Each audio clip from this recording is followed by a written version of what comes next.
DST go hard. Damn, nigga try to do me bad. This shit got grit. I was down bad on my dick, but I don't chill. I'm gon' get rich. Ain't like my bitch with a smell. My little bitch, she got a sin. Father and Son podcast will go live on 5, 4, 3, 2, 1. Yo, welcome everybody. We live with the, can we say first episode? Yeah. First episode of the Father and Son podcast. Of course, I am Mark, the dad, and over here who we got? I am Nasir. I'm the son. Yes, the son. Cool. We got a nice intro by, grandson Zaire, but then we got a part of the intro by Nasir's child.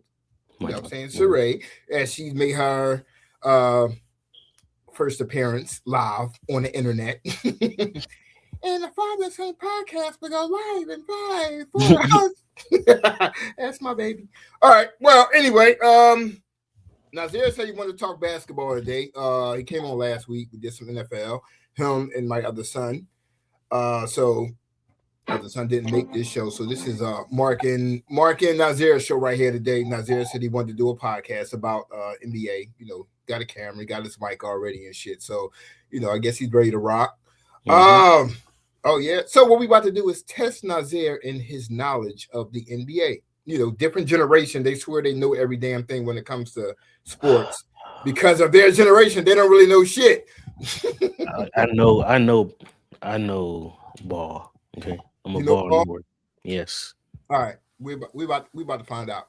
All right. So we had Bam Adebayo score 83 points last week. He eclipsed the late great Kobe Bryant 81 that he scored against Toronto. There was a lot of knock on Bam because for one they said, it was the Wizards, but who really cares? It's still a fucking NBA team. Like who cares? Yeah. But then they was down on him for how he scored the 83 points. So how do you feel about the way? Well, is the criticism worthy? Like, is it deemed worthy? I mean, me personally, the way I feel about it is, one, if you score 83 points in any type of league, like men's league, college, NBA at that, I feel like that deserves some type of praise, especially at the highest level. But I think it really got criticism because of like who scored the 83 points. Because Bam isn't really like a 20-point, 30-point per game scorer. So it's like kind of like, what's the word? Like an outlier. Like it's not supposed to happen. Like if it was Steph Curry or like a scorer that did that, the league would be like, oh my gosh, like we knew he could do this because he scores, at a high clip. But Bam doesn't do that. So it's like, how did Bam and why Bam? And it makes it worse that it was against the Wizards. So it's like y'all just let this man do this to the league, especially Kobe. Kobe is like the player's player, like And then it hurt that it's Bam. Like I won't hurt, but when I seen that Bam did it, I'm like, ugh, that's ugly, I mean, granted, and then I think the next game, I think Bam went out and dropped, I think under 15 points. So that just made it worse. But at the same time, I mean, like, he ended, I think, the first quarter with like 31 points or 32. He was cooking. Yeah, if I'm Bam, I'm like, let me cook. If I got 40-something at the end of half and I'm able to get that record, I feel like you should go for it. Now, the criticism is the, I think, 40-something free throws that he attempted. I'm like, look, cool. Whether y'all fouling on whatever the case may be, you still got to make them damn free throws. It's not like they fouled them and 2 points just came, on the board. Like he had to make the shot. He had to make the free throws. Mm-hmm. So like you're down. I get it because like you said, it's Kobe, and Kobe passed away, and no one wants a Kobe record broken, especially by Bam. But at the same time, records are made to be broken. Right. I'm looking here. It says Bam averaged 20 points a game. In the last game, he just played 38 minutes and scored 20 points. So it's like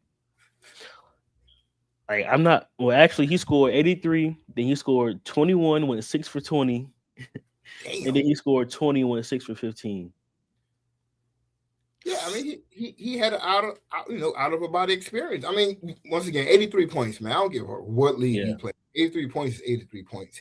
He got yeah, fouled. What? He had to make the foul shots. Bam is not the best free throw shooter in the league. So for him to even go make 20 or 30 free throws, I mean, well, shit. I mean, praise him for that.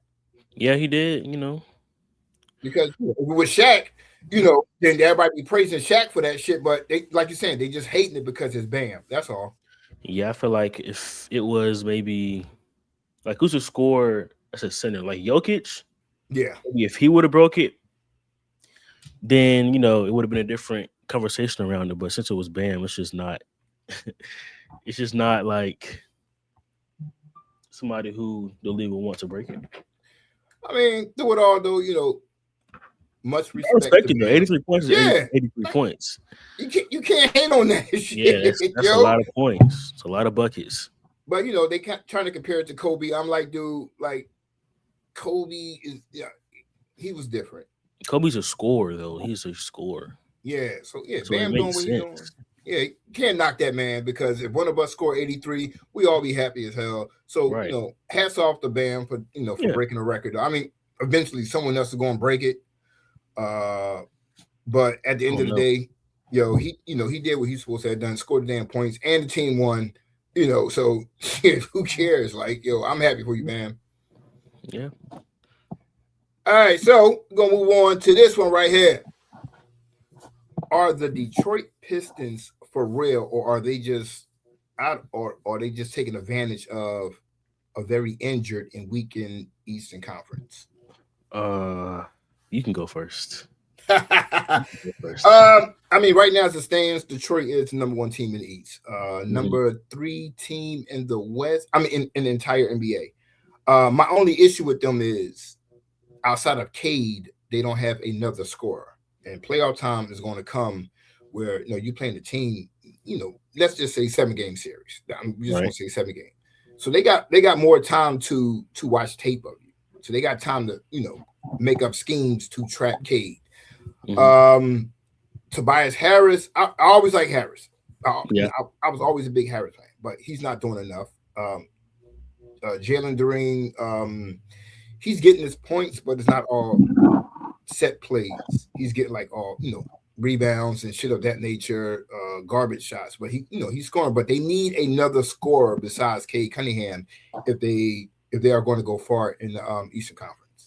I mean, who will they play right now? They'll play the 8th seed, right? Yeah, that'll be. Well, we still got to think about the play-in. Yeah, they'll play the Hawks. So I mean, oh shit. I mean, I can feel like they'll beat the Hawks in the 7-game series. So it means they'll play either in the next round. I just don't see them going past the second round, to be honest. Like I don't see them beating a high-scoring team. I feel like if they beat the Hawks. Let's say they beat the Hawks in the first round. They'll probably play either maybe the Celtics or who's the 6th seed? The Raptors. If the Celtics beat the Raptors, then they're not going to play the Celtics, and I just don't see how. I just don't see how they can beat a team with that much offensive talent. And with Jason Taylor coming back too, that's just too much for them to deal with, I think. Yes, and also it's like I don't know. The Pistons to me are like one of them teams like the Cavaliers. Like they have everything they need, but I just can't see their star player leading them to a championship. Like with a Donovan Mitchell, Like they got defense. They can score. They got a decent big, but their star player is like they just need something else, like another guard. I agree. A decent 2 guard or their wing is pretty good, but a decent 2 guard, like just a knockdown shooter. Well, you got Duncan Robinson out there, and at times he's cool. He can shoot at times. He's cool. he's like saying he's cool, but he can also go like 0 for 6. Right. Like, I mean, which any shooter can do. Any shooter can go, 0 for something throughout the night. But Duncan, he's more consistent, going, 1 for 8 or 2 for 7 or some shit like that. They need somebody, like you're saying, somebody consistent to knock down the shots. And I don't think they have that on their team. And come playoff time, you got to deal with the defense of the Cavaliers. You got to deal with the defense of Boston and some fucking Knicks. Oh my God. Yeah. You think the Knicks will beat the Pistons? Well, Pistons, I think, smoked them all year this year. Yeah, I saw them. Yeah, I think they smoked them every damn game this year. But my thing with New York is like when they on their game, they on their game. Like the best team in the best team. Like if you look at them on paper, top to bottom, they have the best team in the NBA. Top to bottom, but something's just not clicking that they just can't get it together, when it matters most. I don't know. I think it's just the way that this is how I feel. Well, we're on the Pistons right now, but we'll get to the Knicks later. But the Pistons, I can see them maybe going second round at best. I think Eastern Conference Championship probably will be the Celtics and the Knicks. Just because I think that with the Celtics, I really don't see nobody beating them. They just overpowered. They got too much defense, too much offense. Jaylen Brown's an MVP candidate. Jason Tatum coming back, getting in the groove of things. Peyton Pritchard is just he nice. I can't. That boy can ball. Yeah, that kid can ball, yo. Nice. But then with the Pistons or the Knicks, I think the way Cat plays, I think that they need. Don't they got OG? Isn't that the center who plays, or am I tripping? No. I mean, OG plays. Cat. Or is it? Cat. Cat is still. I think Cat's still running center. I thought he was the 4. I thought he was the 4. I think you got OG at 4. I think you got Mikal. It depends on how they switch, because at times they got Josh Hart playing the 3 or playing the 2. So he put his lineup is just different. I think that's also part of the problem with New York. Yeah. He got to find a consistent lineup. If they can find a consistent lineup, I can see them going all the way. But I don't know if they're going to be on the West, though. I don't know who they're going to be on the West. Well, I mean, even though it's a Pistons topic, of course, you can jump around and talk about any team. Can they beat in the West? Well, you got OKC. Everybody's going to talk about OKC because they won it last year, and I'm one of them dudes. I mean, you hate to play the game, the what if game, because it kind of sucks at the same time. Mm-hmm. But I really believe that if Halliburton didn't get hurt, OKC would not have won that championship in Game 7. They talk all that shit about OKC was unstoppable, but I'm like, if I'm not mistaken, I could be wrong. They went to 2 Game 7s during that playoff run last year. Yeah. So I think one was against Minnesota, I think, if I'm not mistaken, or Denver. I forgot which Minnesota one it was. Or Denver. But they could have easily lost that, but they blew them out anyway. But then you got Halliburton. Before Halliburton got hurt in that Game 7, he was on fire. Yeah, he was 3 straight threes. So I'm like, they could have easily lost that Game 7. Halliburton got hurt, and they ended up winning the championship. So once again, you could play the what if game. Yeah. But I do believe if Halliburton did not go down with that Achilles, that Indiana would have won that championship last year. Yeah, that's a good point. So we'll see what's up with them. You got Denver out there. Denver's good. I don't think they have enough to win a championship. Out the West, I'm going with San Antonio. them little young boys, they out there balling, yo. They are, but nah. Who you got beating them? Experience got to play a factor at some point. Oh, okay, cool. I heard that today on ESPN. Oh wait, let's switch the topic then. All right, go ahead. Is there a way you can type it in there? Which you want to type who's coming out the West? Look at you. Go ahead. Okay, San Antonio. They're like a legit, like they're headhunting right now. But when it comes to like, think about it like this. It was a few years ago. I think when John Morant and the Grizzlies was in the playoffs and they were hot going into the playoffs, they beat Minnesota the first round, and then they ran into Steph Curry and the Warriors in like 21 or 22, I think. Mm-hmm. Like that's like the same kind of vibe it's giving me. Like we're young star, John Morant, i.e. Victor Wembanyama, all that, and they beat whoever they played in the first round. They played the Timberwolves. They beat them, and they was big headed going to the second round against a more experienced team that's been to championships and won. And they won their first game, I think. Or was it the second game? John Morant was talking, to Steph Curry. And then that third, fourth, fifth game, experience comes into play because you haven't been this far into the playoffs to know how to prepare and train when you get into these late games into the season. You ain't been this far to the season yet. Your body tired, you hurt, your rotation's all messed up. Y'all don't know what to do this late in the season. And that's when that experience comes in. So I think they might want to, depending on who they play, a series. If they play like the Rockets, maybe. Really? That's what we doing? Yeah. Really? That's what we doing. All right, cool. Yeah. All right. They not, All right, then let's play that game then. Okay. Experience shit. Okay. Indiana last year. What experience did they have?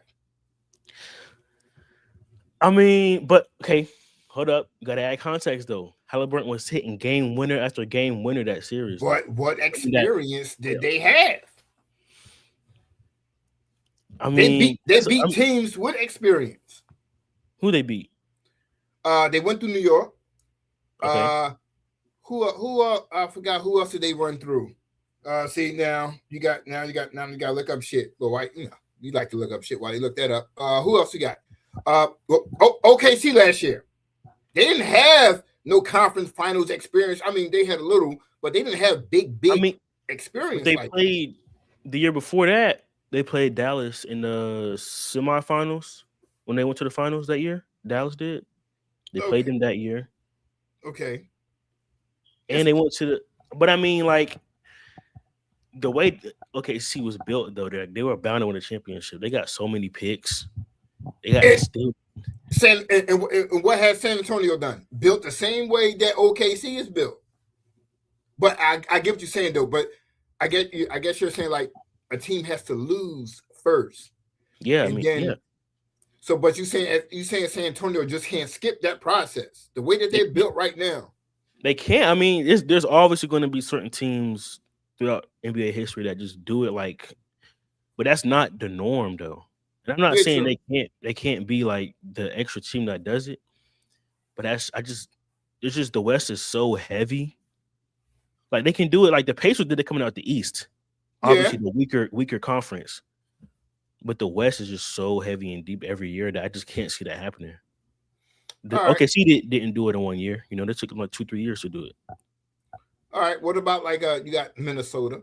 They got experience, but I still don't see them going too far. But that's my point, though. The West is so deep. Yeah. But it's been like that for years, though. And I just, that's just how it's going to be. I mean, I heard about they adding the expansion teams in Minnesota. Yeah. Oh, don't worry. I already got that topic down there, too. Okay. Yeah, I saw that. I was like, let me put that up there real quick. Not you trying to give me topics while we live on air and shit. Okay, you type that in? But no, I mean, I just like the way that San Antonio is constructed. I mean, we talking head-to-head shit. Like, OKC has been inducted by San Antonio this year. They did. But, once again, playoff basketball, is different. It's different. Yeah. And if we're talking experience, they are coming off a championship, so they do know what it takes. So we will see if a cat like De'Aaron Fox and Castle and Wembanyama can, if they can hold the fort down. But they also got some veterans on their team. They still got Harrison Barnes, who knows what it's like to win a championship. Yeah. But then, I mean, we can keep it a buck, even though it's the NBA. We still can talk about experience on another level. Wembanyama is not. He's not new to pressure. he's been overseas playing. That's a different type of pressure over there. Yeah, he wasn't. I guess that's why Luka plays the way he plays in the playoffs. Yeah, because you playing overseas, like you're a young cat playing with grown ass men over there. Right, that's true. That's another way why I look at Kobe and them different. Like, you grew up over there. Like they pro teams are grown ass men and you're a young kid. So I guess that's why a lot of European players are so different than the NBA players. Yeah, they grow up playing like I'll see it as I don't want to get too off topic, but I feel like the Europeans study basketball like from the foundation and the way it started. America just so advanced, like we was looking for the best athlete, Yeah. Just how I see it. Jump the highest and all that other shit, dunk the hardest. Nah, they do play team ball like a motherfucker over there though. Mm. Well, all right, well, go ahead. Coming out the West though, I can't go against OKC again though. I just feel like it's just like they're not unstoppable, but it's like I don't see who's beating them in a 7-game series. San Antonio. Spurs beat them three times? Yeah. That's not 7 games though. That's not 4 games though. But they that's not 7 games. It's not. All right. But the question with that is how many times have they played? I mean, how many have they played all 4 times yet? I don't know. I don't know. If they did play all 4 times, then let's say it's 3-1. So right now it's 3-1. So in that case, history is going on San Antonio's side. Yeah. But also remember KFC Jalen Williams has not played. Like he's been hurt like all year long. Yeah, he has been hurt for a good. So they have been missing their second best player. So you got to give them a little slack with that. But I don't know, man. I don't know, yo. The way that San Antonio is playing with the defense of Wembanyama, their defense is legit. Wemby is that muff. Yeah, when he was coming into the league, I was like, yo, I don't know. Like he threw like 111 inches. I'm like, I don't know, but you looking at this motherfucker, you like, damn, this dude is the truth. Yeah, he's I don't know how his career gonna play out, but if he end up, playing a good amount of time, I don't see how he's not like 3-4 championships deep. But the only issue I got is history in the NBA has always proven to be right that players that size cannot play long because they will suffer like stress fracture injuries. Like they will have injuries. And the way he plays, like he's trying to dunk like he's 6'1". Yeah. I'm like, dude, you gotta slow. I get it, you're hungry and you got a point to prove, but you gotta slow down, dude. You're 7'9". I don't know how big this motherfucker is. He's tall. Yeah, but you can't be out here playing like you Isaiah Thomas or Russell Westbrook. You can't do that. I just feel like he just you're definitely right. You're right. He young, so you got to get him. Somebody got to tone him down. You just want to win. Yeah, you want to win. You want to win. I can't knock him. Since you brought it up, cool. Let's talk about this expansion. I saw today where Draymond Green says something. I guess I don't know how old Draymond is. He got to be like 30 something maybe. I'm 50, so he wasn't around. So he was like, yo, I don't think that the NBA pool is big enough for another 30-something players with these 2 teams. I'm like, yo, you got to remember. He was like, I have never seen that in my life. I'm like, damn, fuck. First of all, how old are you? Because I was around when Miami Heat came into the league, when Charlotte came into the league, Vancouver came into the league, which is now the Grizzlies, Toronto. Yeah. Yo, I was Minnesota. I was around when all these teams came into the league, and everybody's saying the same thing. I don't know about, but okay, Draymond, here you go. For one, now these expansion teams are going to have expansion drafts. They can get players from overseas. But this also helps the G League players out. Yeah. This also helps the college kids that's coming out. So now these college kids who may jump to the G League, they may get a shot to actually play in the NBA now. So this is a wonderful, wonderful opportunity for players like I hate to say this name, Bronny James, who should not be on the fucking NBA roster to begin with. But think so? What? I think that Bronny James is like, actually, you know what? I agree a little bit. I agree a little bit. I'm gonna just leave it there. We'll leave it You know what? there. Leave it there. Now I get it. Once again, I make it to the league. I've been in the league 19, 20 years. Mhm. And you're coming into college, as my kid. And I'm damn near almost the face of the league. And I go to my team and be like, hey, yo, my son, even though he's only averaging 3 points in college, I think you should draft him in the second round. Being as though I'm your marquee player, they're going to do that. Even though I should know as a dad, my son is not ready for the league. First of all, I'm not letting you leave college. Yeah, you should have stayed. He should have stayed. So once again, I don't know LeBron, but there's no way in hell LeBron should have let his son leave college while you're averaging 3 points a game, especially coming off a health scare. Right. So what you're saying, you got more of a risk. It's a less risk in the NBA than it is in college. Which I never understood that. I was actually mad at LeBron for that shit. Like, what? Why? The only way I could see it is if he thought he was going to win the ring or he was going to retire the year after, so he just wanted to play with Bronny. That's it. Play with his ass in the backyard. Like, fuck, nah, bro. But anyway, so expansion teams, right? Mm-hmm. We got Vegas, which I think needs a team because now they got, I think the Oakland A's in Major League Baseball team is moving to Vegas, so they got a baseball team. They got a Vegas Knights. Yeah, they still in every fucking body. Yeah. You got the Vegas Knights, which is NHL. And you got a football team. Now you got the Raiders. So you're missing a basketball team. And I mean, it's hot as hell in Vegas. So, that's one thing. But Vegas gets the team. And then Seattle. You weren't around when Seattle, that's Sean Kemp, Gary Payton. Yeah, I know of them. Yeah, but they had Seattle Supersonics. They had Seattle rocking. Mm-hmm. I mean, at the end of the day, that's where Kevin Durant was drafted at. He was drafted. Oh, yeah. So, like, they rich in history, but, of course, that's the team that moved to OKC. But, really, they were the Seattle Supersonics. So, Seattle has been, they've been in running for a team for years. They need to give them their team back. So, these two teams coming to the league right now, 2029, 28, whatever, I think this is a good look for the NBA. Me too. I think that this gives more chance to kids like maybe say because the NBA is only 60 players. I feel like that's too. I don't want to say too little, but like out of the 60 players, maybe like only the kids in the first round even get an opportunity to play. The second round kids don't really get to play like that. Like I've never heard of a all-star second round pick besides like Jokic. You got a couple. I mean, it's not as prominent as a first round player. Yeah, true indeed. I mean, you add two more teams. I don't know how like that draft process works. I ain't really looked into it like that. But maybe it gets a kid from college. I was like maybe the fifth best guard that didn't go in the first round in college. But he was still good in college. But the NBA is kind of like a popularity contest though at a certain point.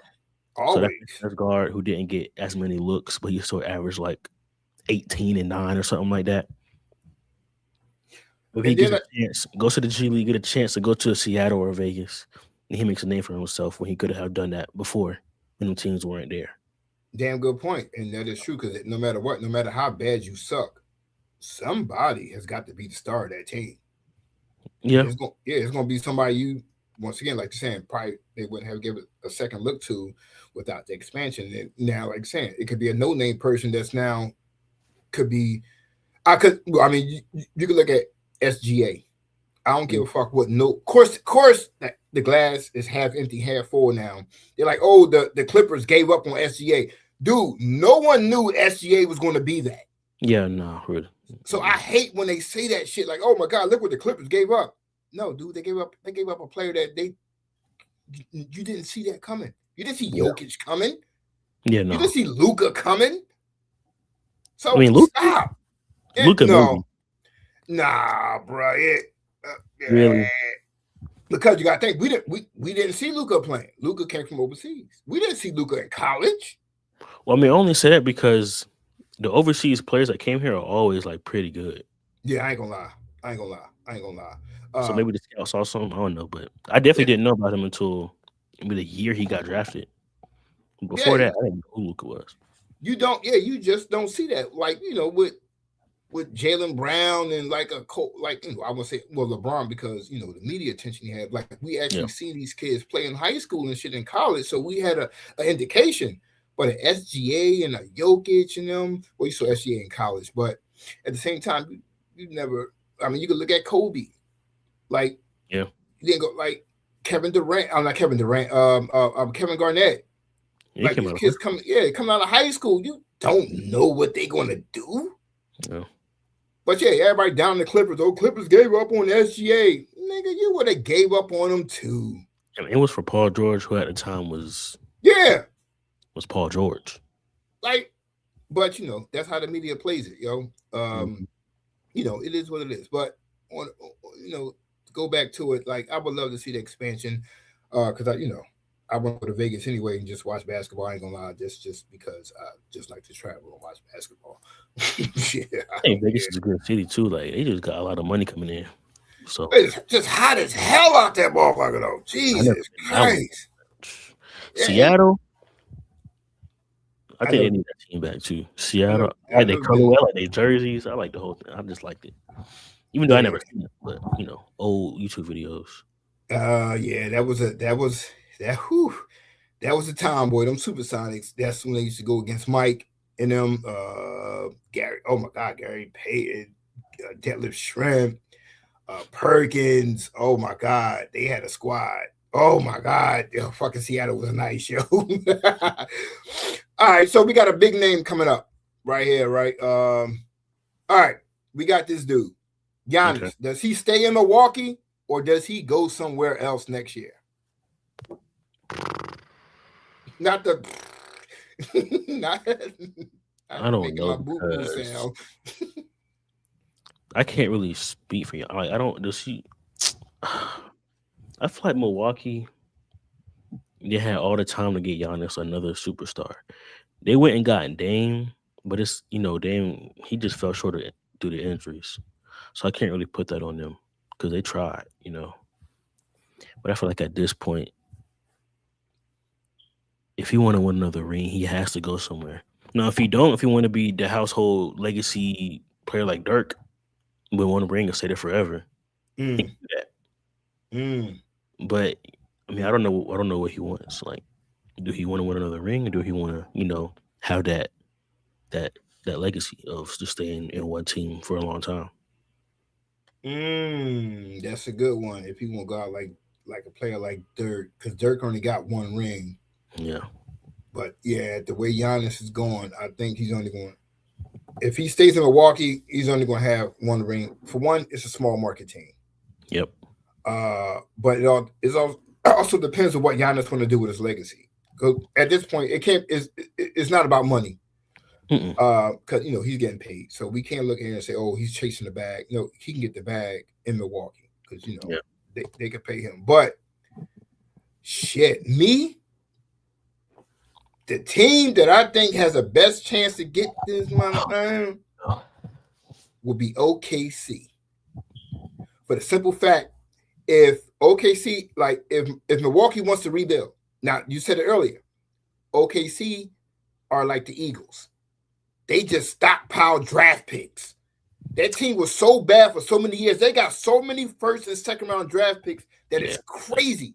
And I think, if I'm not mistaken, they might even get the Sixers draft pick this year. Yeah. First round. So they got draft picks for days. They got young talent. So if I'm Milwaukee, I'm like, yo, let me get like 3 first round picks and maybe like a Chet Holmgren or somebody like that who can lead this team. And y'all got Giannis. Y'all got OKC got everything that Milwaukee needs to restart their franchise. And OKC has the draft capital to get this deal done because they got picks that they don't even want. Right now, they just drafting motherfuckers to be drafting motherfuckers. No, really. So it's like, yo, y'all can take a McCain. Y'all can take a Chet Holmgren. Y'all probably even take Jalen Williams if y'all want him. Give us Giannis. We can help y'all rebuild, but then we can still take y'all best player because he don't want to be there no more. And we can go win a championship with SGA and fucking Giannis. Yeah, but see, the thing about Giannis is like Giannis need that ball to be able to produce. I don't know if Shea is gonna be able to play off ball. Like he's not a knockdown shooter. True. He needs to be on that ball, get into his mid range, get into his little push off, and one. You need to get to all that. And Giannis is, I don't. With Milwaukee, it's like if they trade with anybody, let's say they do trade with OKC, I'll probably trade I don't know if they should even give up Giannis because I don't know where Giannis could go, where he could be the number one, and the number two doesn't also need the ball as well to be able to produce. Like where would he go where that could be a situation? New York. New York with Jalen Brunson Yeah. and Cat? Nah, No. Cat would have to be moved. I just still don't see that happening. What about? But you saying? But Like Okay. maybe Warriors. but and play with who? Steph is 190 years old. His career is just. But he's still a great shooter though. That's what Giannis needs. He needs shooters. All right. If So you give him that. if you traded for Giannis, you traded him for him to be the number one. But once again, So what is that Golden means State trading? you say What who? the Golden State? Who they giving up? I don't want no fucking Draymond Green. Do they have any picks? Or they gotta trade some picks for years, like the first round pick this year and next year. But then you're going on account that Curry got about 3 or 4 more years left in him. I don't think he has. If you go on kind of you win a chip. If you win a chip, it's all worth it. They said the same shit with Jimmy Butler. Oh, Jimmy Butler's there now. It's chip time. He goes down. I mean, I didn't really like that trade in the first place. But me either. That shit was that was some crap. That was crap. you just put all the old heads on one team. Not all the old heads. Damn. Not all the old heads on one team. But I mean, if he goes to I like the Warriors. I don't know what they're gonna give up, but I like the Warriors. I like the Heat, and I like maybe that's really it. I like the Warriors and Heat. What about San Antonio? They got young players that they can give away. I don't think they're doing that. I think they like that core too much. If you got a chance to get Giannis, like you're saying, if it's all about championships, Giannis still got a couple more years left in him. Wemby, of course, he got years left in him. Yeah. They would probably have to. If I'm Milwaukee, I'd be like, yo, you got to give me Fox or Stephen Castle. Oh, I forgot they had De'Aaron Fox. Yeah. Yeah, so you got to give me one of them two. But I mean, think about it like this: do you think the Spurs think they can win with a championship with the roster they have now? Yep. So would you even give that up? I'm not for Wemby. For Giannis, God, yo, that's hell yeah. I would for Giannis. Who in this league can do what Giannis does like that on a consistent basis? Nobody. But if I can win with the roster I have now, then why would I even what's the point? What am I doing that for? Well, like you're saying, right now I think they could win it. But what if they don't? If they fall short this year, what if they fall short this year? That GM is going to look and say, yo, all right, we falling short. Can we run it back with the same team? Actually, no, because we fell short. We're missing something. And Giannis will be able, it's going to be a tough call.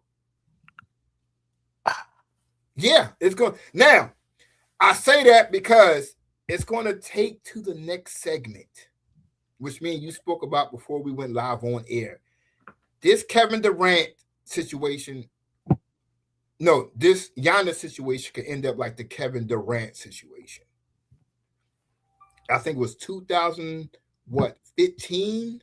I think it was 16 or 17. The Warriors won 73 games, beat the Chicago Bulls record. And what happened? They went to the NBA Finals and lost. Not just lost, they lost a 3-1 lead to the Cleveland Cavaliers. Now, let's go back and just think about what I just said. They won 73 games and then got to the finals and lost a 3-1 lead. Off season comes. Kevin Durant or Steve, whoever got on that fucking telephone, someone got on the phone and was like, yo, we're missing something. They needed another scorer. Kevin Durant was available. So you don't think that the GM or whoever got on the phone, called Curry, Clay, and Draymond and said, yo, we got a chance to get Durant. Do y'all think we need him? You think them motherfuckers said no? Right. But That's what. Go ahead. I mean, it's different. Like coming from a fan's perspective, it's like you just went to the team you just lost to. That's where the most of the hate is coming from. Wait a minute, hold on. Your mom just texted me and said, hey, I don't know what y'all talking about, but keep going. Bruh. That's your mom.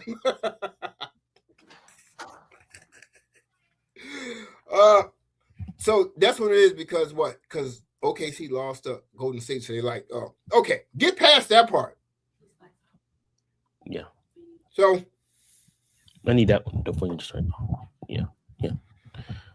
So at the same time, but still, it's like if Curry and them was so much into their team, why would you want a player like Kevin Durant knowing that people like you saying can talk like, oh, y'all needed Durant. They did need Durant. In my eyes, it's not about what the Warriors needed. It's about what KD did. Like, why did you just go to the team? Because mind you, they did. Thunder blew a 3-1 lead as well in the conference finals. Yeah. Yep. So you just lost 3-1. So you were right there. And then you went ahead and leave to the team you just lost to. That's where the most of that hate is coming from. And he's been in OKC since they started OKC. So it's like that relationship you built with the company, the organization, all the players, the fans. Like, you are the star player. Like, imagine if Curry left and went to the Cavaliers. Or imagine that punk ass LeBron leaving Cleveland. That's what I'm saying. Didn't go to the Spurs. He went to Miami. But the difference is, like, KD went to the Warriors, so that's already a team that's won championships without him. And then I like when people say that. When people say that. They won a championship what? Against who? The Cavs. What Cavs team was that? The Cavs team that didn't have Kyrie Irving or Kevin Love because they was injured. Yeah.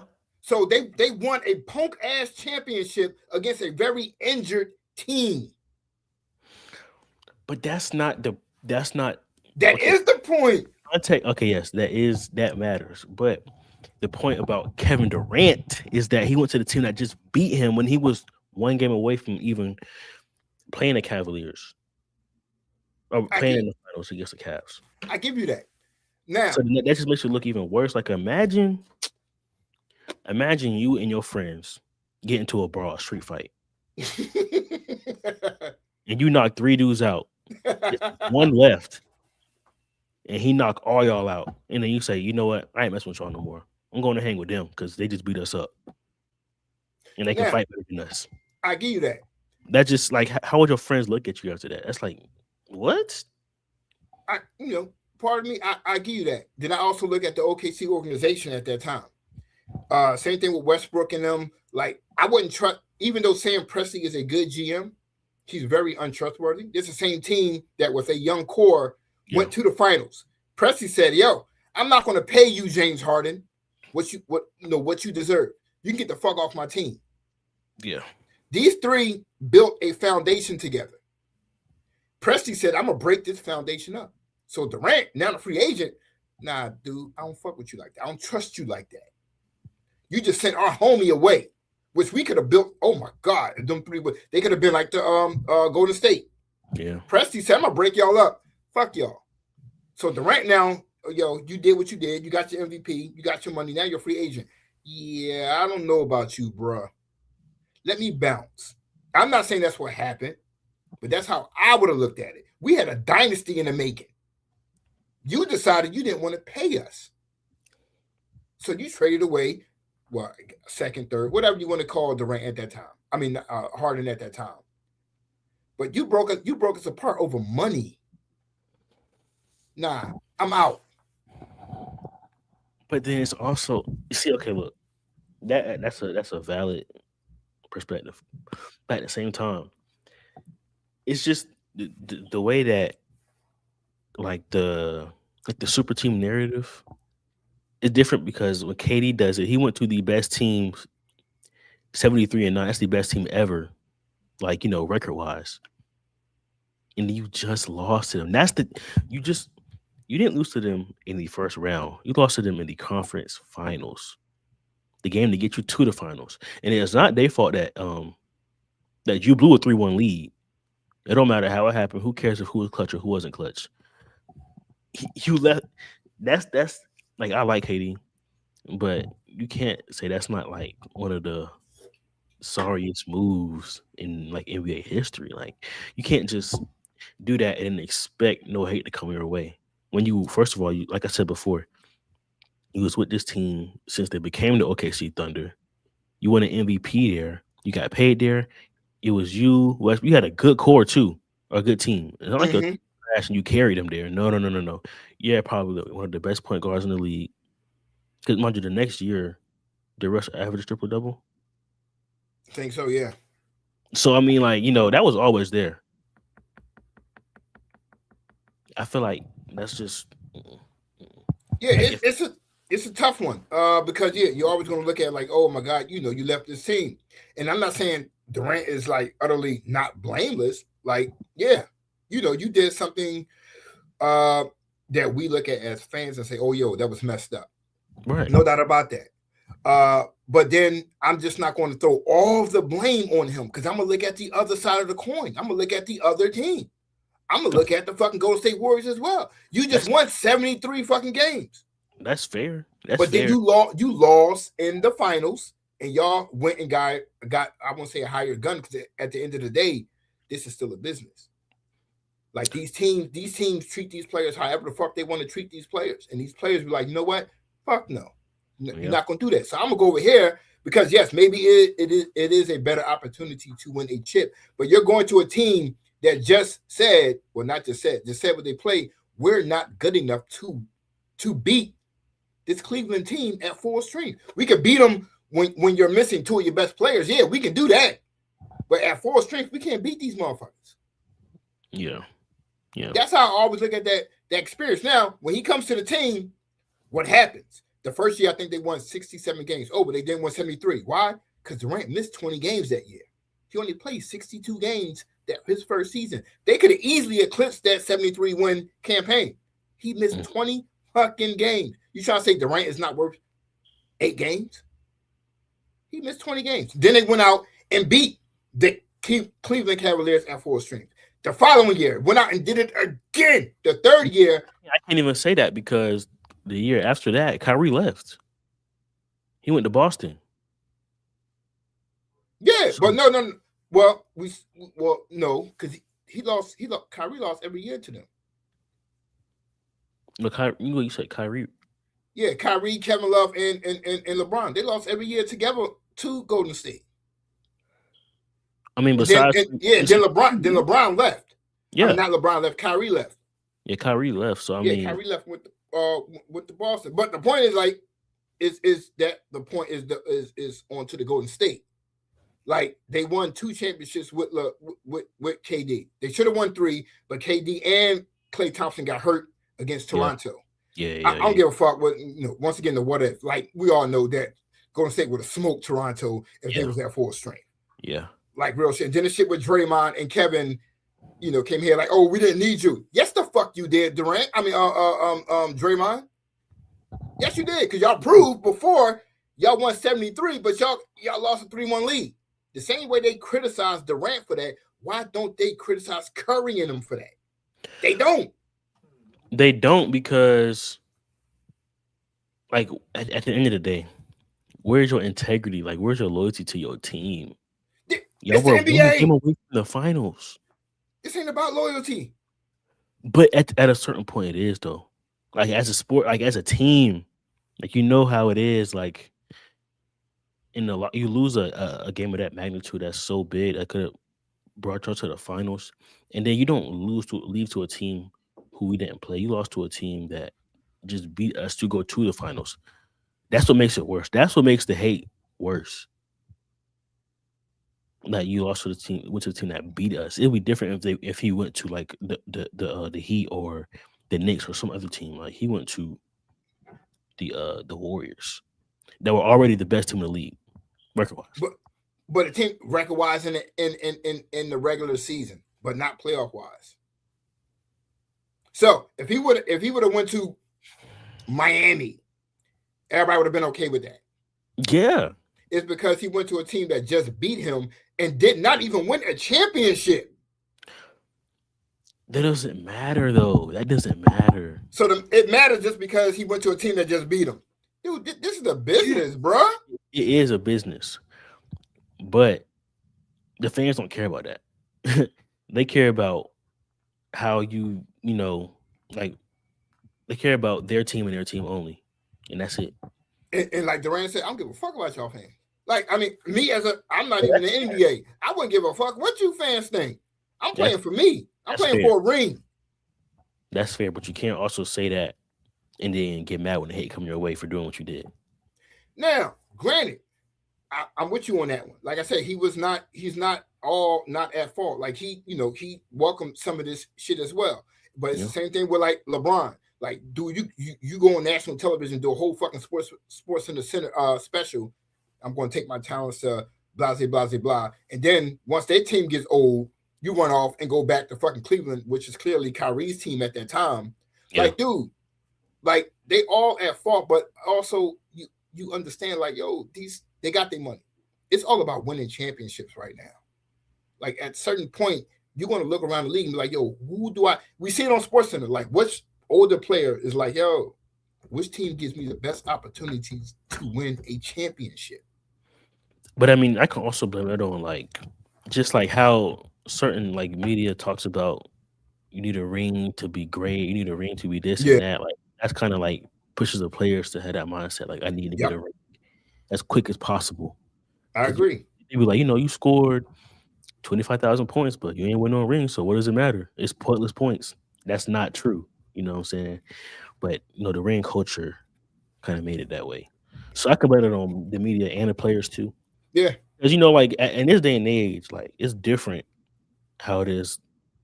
Well, I can't say that because there were some super teams like in the 90s and stuff in the 80s, but it wasn't like how it is now. There's like at least 10 teams in the league that have like 3 like great players.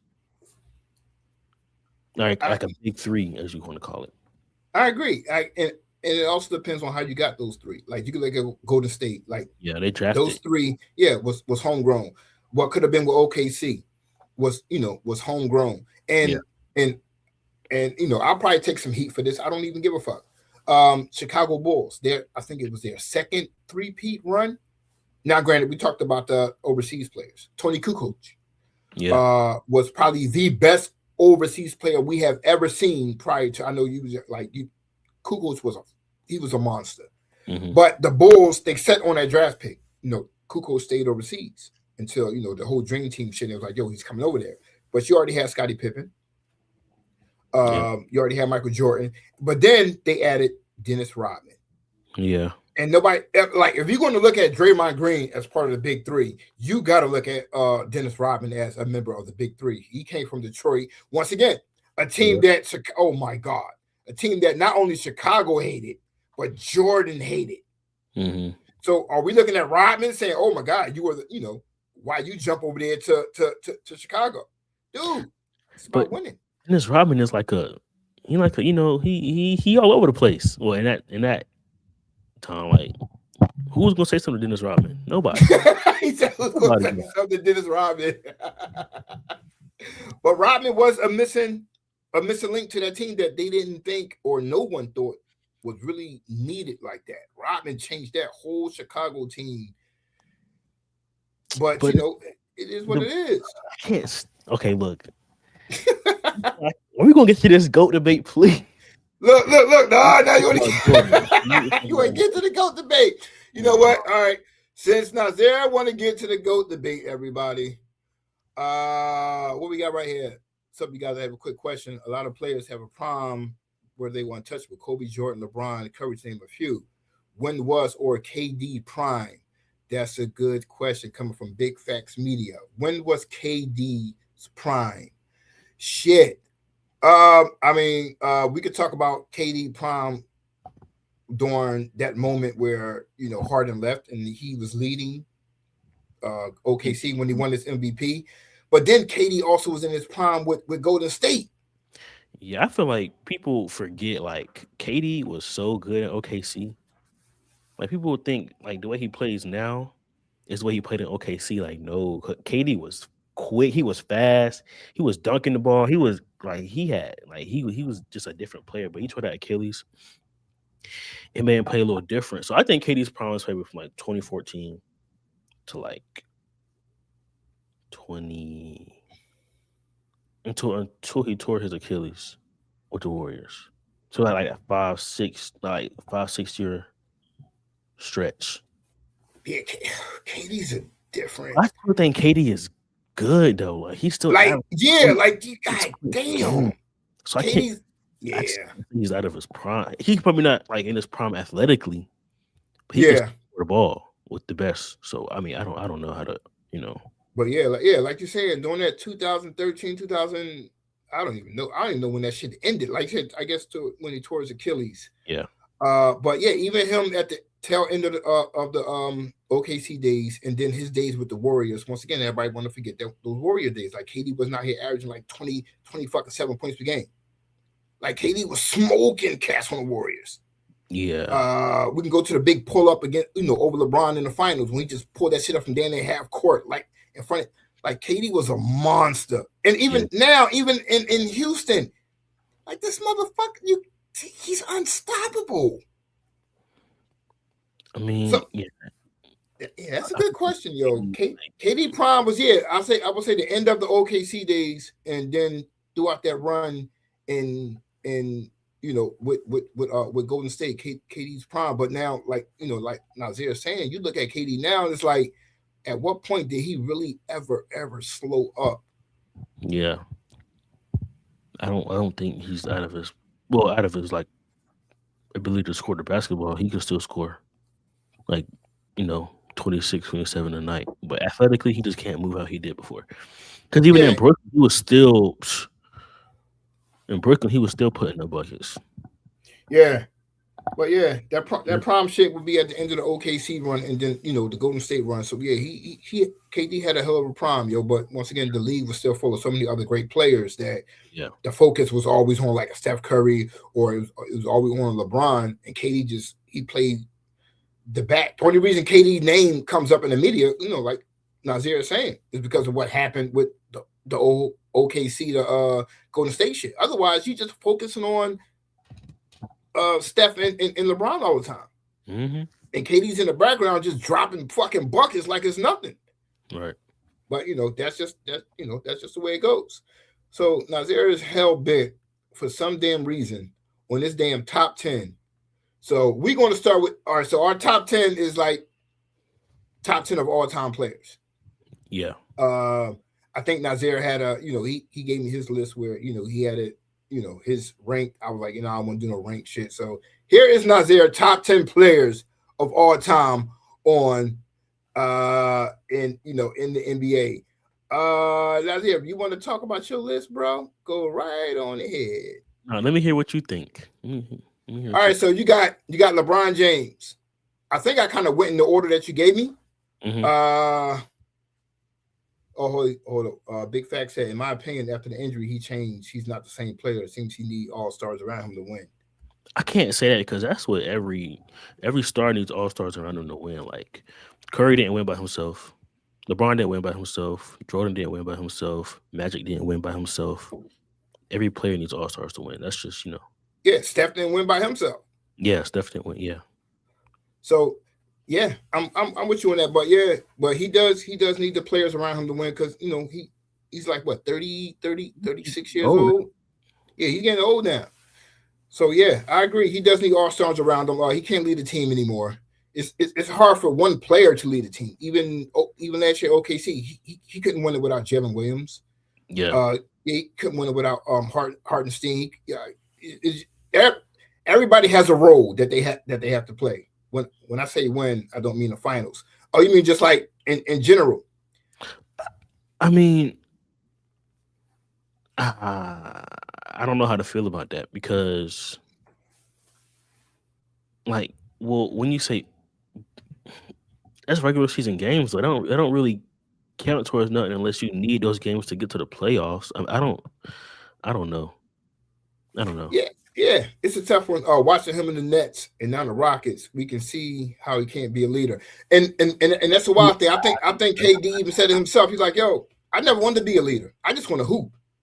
Yeah, that's true. But also, like on the Nets are just a bad situation all Yeah, around. that organization is just That's just a bad trash, situation. yo. That's just a bad. But yeah, that's Rockets, I don't think KD has ever been a leader per se. And I think this might be one of the reasons why he left OKC. I think they wanted him to be that vocal leader, and that's like you true. said, that's not who I am. Yeah, Like, yo, I just want to hoop. yeah, All that leading and talking, like this has come out of his mouth. Like, I don't want to be that. And that is a tough position. And I think that is one of the knocks on KD because he's not that vocal leader. But KD's like, yo, you want to follow me? Follow me on the court. yeah. That's true. And everybody's not going to be the Jordan or the Kobe, getting your face type and screaming and yelling. KD's not that type of person. Yeah. Last night versus the Lakers, very important game. Please just rewatch the fourth quarter. He probably had 2 points in the third and fourth quarter. Granted, I'm with you on that one. You on that one. They should not have lost. They should not have lost to the Lakers in that regard. And what we're going to do with KD is we're going to take out of 50 games, we're going to take the 2 or 3 bad games he may have in a 50-game stretch and say, yo, KD's not that nigga. That's kind of unfair at the same time because we know KD is that dude. Right. So, yeah, he's going to have games where he's not shooting. And me as an average bettor, he be pissing me off sometimes. I'm like, dude, I got you going for 23 and you're going to drop 18. I'm ready to hit that nigga in the DM. Like, yo, KD, like, yo, get it together. So I feel you on that one. Like, yo, he be having his moments where I be wanting to punch that motherfucker in the face. But, yo, I'll take KD on my team any day. No, really, I would. All right, so I left it up here for everybody to see. Because Nasir is just, once again, he's just hell bent on this what's to call it? Chid. What's wrong? All right. No. Actually, no. I'm not even going to shit on it. All right. This is your top 10 of all time. You got LeBron James. All right. I can't front on his top 10 placement because LeBron, changed the game. You got Jordan, which is, come on now. That's just, I'm not even a Jordan fan like that, but I can't deny what he did for the game. Kobe, come on now. That's, that's my dude. Kareem. Okay, kid, I give you that. When I was doing your list, I was like, look at my kid. You're pretty smart there, yo. All right, Magic. Hell yeah. Change the point guard position. Yep. Curry. All right. Yep. I'm kind of iffy on that one. But I understand you are a different generation. Shaq, you cannot deny Shaq's input in NBA. Duncan, one of the best players I've ever seen play. Mm-hmm. Bird. I like Bird. Of course, I grew up watching Bird. So Bird was like, God, okay. I don't even want to say that. That's gonna sound fucked up. Bird was like the first big man I've ever seen shoot the way that a big man should shoot. How tall was Bird? Bird was like what, 6'9", 6'10"? Oh, for real? Yeah. Bird was that dude. I thought he was like 6'5". Nah, Bird was power forward. But then again, once again, once you see my list, I guess that power forward thing, I'll take. Ooh, and then you got Bill Russell. All right, Big Fact said he'll take T-Mac over Curry. Oh no! See, you laughing, but no way. What? No way. Like T-Mac wasn't the truth. What did he do? Did he get out the first round? What did he do? Did he get out the first round? Oh, so you're looking at the playoff position of it all. You're not looking at the player. This is a top. Okay, look. Okay. Look. Here's how I do the top 10, right? On my all-time greats list. For example, Allen Iverson is an all-time great player, but he's not one of the greatest because he didn't win a ring. These are the greatest players because they have multiple rings to back it up. But you just said earlier the ring culture fucks up the game. But it also matters though. If it messes up the game to the point where the media and the fans don't care about certain players' performances or stats if they don't have rings. But rings do matter when you're placing players on certain lists with other players. Like it matters in the all-time great conversation. Like LeBron wouldn't be here if he had all the points ever, but he had one ring. But he had a Could be like maybe fourth. He had never had a team like a LeBron had a team or like a Curry had a team. Who, T-Mac? No, But he that never doesn't had get that out the type of first team. round? You can't get out the first round? Dude, if you averaging 105 points a game as a team, T-Mac cannot score 103 points. He never had that type of team around him. Okay, so if we go back, right, and look at how many times T-Mac was maybe on a team where he was a higher seed placement than the team he lost to. How many times does that happen? To where it's like to a point where, boom, I don't want to do this, but let's compare it to the NFL. How you say Lamar Jackson is so great, but it does not matter because he does not have a ring yet. Now we would like to see him have a ring, but you can't place him up there with like Patrick Mahomes and the other great quarterbacks because he don't got a ring. He got MVP, he best, rushing quarterback, they say, of all time. But he don't got no rings. You can't put him into the all-time great conversations. All right. Big Fat said OG. Well, I get, I'm just paraphrasing what he's thinking. Yes, You pretty much saying like, hey, did your son ever watch T-Mac? Yes, I watched T-Mac. I know he's not. I like T-Mac. But it's just when it comes to this list, it's like you can't. Who are you gonna put him over? Okay, let's take Curry out. Who would you put in place of Curry? You putting T-Mac in your top 10? Once again, everybody has a different top 10 of how they view their favorite play. I mean, or where players stand. Or just greatness. Greatness. So you can't put him over. Curry literally changed the way the game was played for generations coming down or coming up. But you know what? I'm with you on that one. In my eyes, as an older dude, Curry added to the game, but he also hurt the fucking game as well. Not everybody and their mama think they can fucking shoot threes because of Curry. You're messing the game up. But that's not Curry's fault, though. He can do that. So it is Curry's fault. He never told Curry has greatness because of his team. I'm just letting him talk. But the wild part is wait till you see my list. He really gonna get on my ass when you see my list. I just don't. He gonna hate me. Okay. I watch basketball. Curry only scores because of good screens. Who's shooting the ball for him?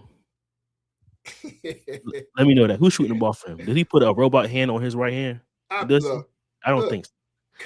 Curry can shoot. Well, once again, I grew up in an era where point guards they directed the offense. Curry is not that guy to direct. Can he shoot? Hell yeah, Curry can shoot. He's the best shooter I've ever seen in my fucking life. But his value to the team, it is a shoot. But I seen shots where Curry just throws the fucking ball up, and of course it just goes in. He does dumb shit, but it goes in. I can't knock him on that. Comment right here. The system makes Curry succeed, but who makes that system though? Curry is that system. He is. You're not putting Draymond on those screens. You're not. That system works because Curry can do what he can do. What other team in the league runs that system the way Golden State run it when they were in their prime, winning championships back to back? No other team was doing that. But Warriors can do it because of Curry. And they won 4 rings because of that. I mean, I just don't see like how you could put T-Mac over him when T-Mac has no rings. All right, so I once again I give you that because your top 10 is your top 10. Steph Curry is he's a good player. He's a great player. So why do they need? I'm not even gonna get into that one. Nope. I'm gonna leave that one alone. I'm gonna leave that one alone. I can say the same thing. Why didn't You know what?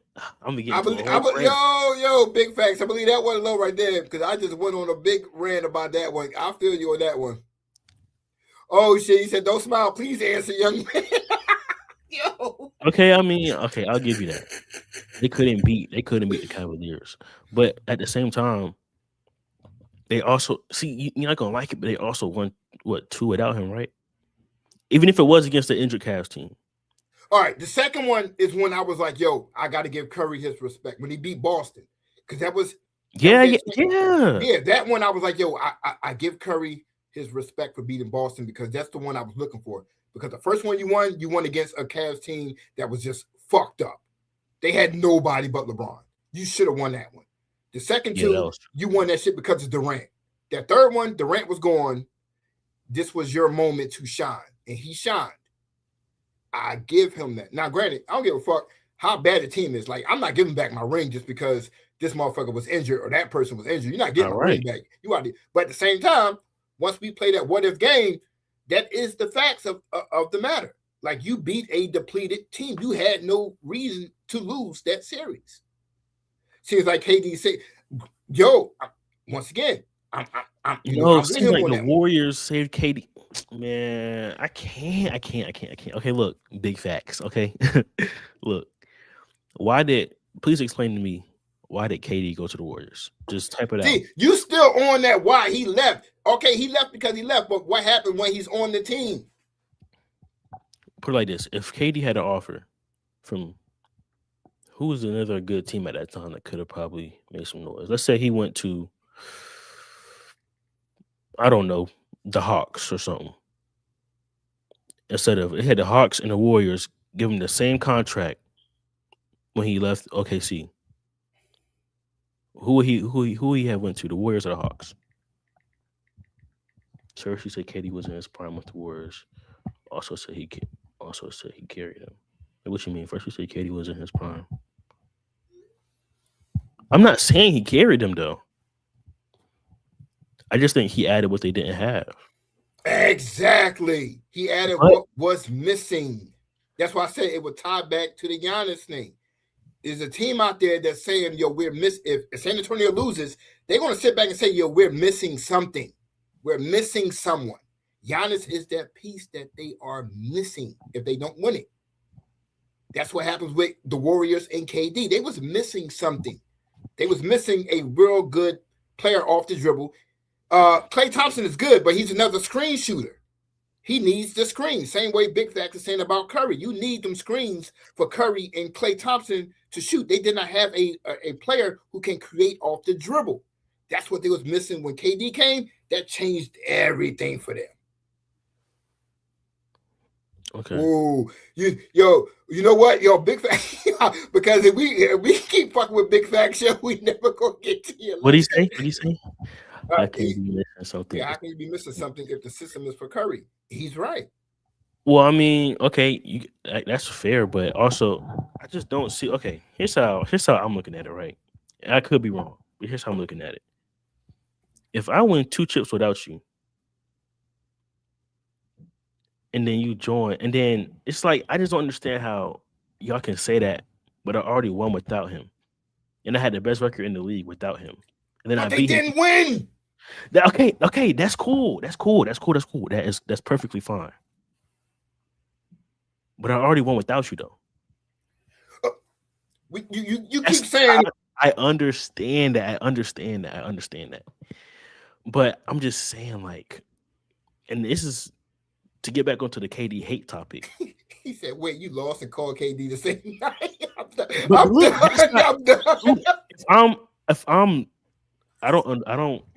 I'm not agreeing with the Warriors' decision to do that.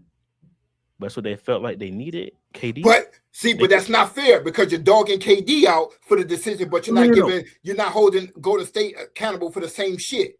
I'm not doing that. I'm just saying, like, that's the reason why he gets the hate he gets. It's because of that move. Now, I'm not saying it was a right or a wrong move, but that's just, the reason for that, the backlash he gets. Oh, that was Curry and Draymond. Well, I mean, Curry and Draymond felt like they needed KD. If I'm KD personally, I'm going to the Warriors. Me personally, that's a guaranteed chip. So I mean, I don't, you know, say it was the best move, like for his like fan how they look at him legacy wise. But when they get to that Hall of Fame inductee, they see I got 2 rings and 2 Finals MVPs. I can't be mad at that. All I mean, right. player wise, I guess that was the best move. But All right. So before we go, all right, let's get back to your top 10. okay. Because I know Big Facts is watching the top 10 because the Curry guy's attention. Like I said, when he see my shit, he really gonna come after me. But it's okay. I'm cool with it because I knew what I was doing. I was making my top 10. I knew it was gonna cause fucking mass hysteria. Anyway, oh, you know what? I asked him that in the beginning because that was one of the initial questions. Big Facts. It was like, yo, who is your GOAT? So okay. when Nasir gave me his top 10, the first name was LeBron. So I'm figuring that's his GOAT. To me, I mean, my GOAT is Kobe. But I also got to rank it off of like just how I like non-biased perspective. Non-biased. I got to put take the rings out of the equation. Forget the rings. Because Robert Horry got like 6 of them motherfuckers. That don't make him the greatest. Take the rings out of the equation. Talent-wise, what they did impact to the league, take that into account. Forget the rings. Anybody can win a fucking ring. Cool. It takes a whole team to win a ring. If I'm taking all that out, I gotta go probably like Magic. As your GOAT? I mean, not my GOAT, but if I'm taking like the rings and what they did for the league, I gotta go Magic. Just in case of what they did for the league. All right, so as your GOAT, as an all-around player, everything, who you got? Kobe. That's my GOAT. Yeah. That's what we're saying. But that's as all-around player, LeBron. And greatness and all of that included, like it's LeBron. 40K points, 10K boards, assists. All right, so LeBron is your GOAT. Yeah. Okay. All right. That was it. Okay. All right. So LeBron is your GOAT.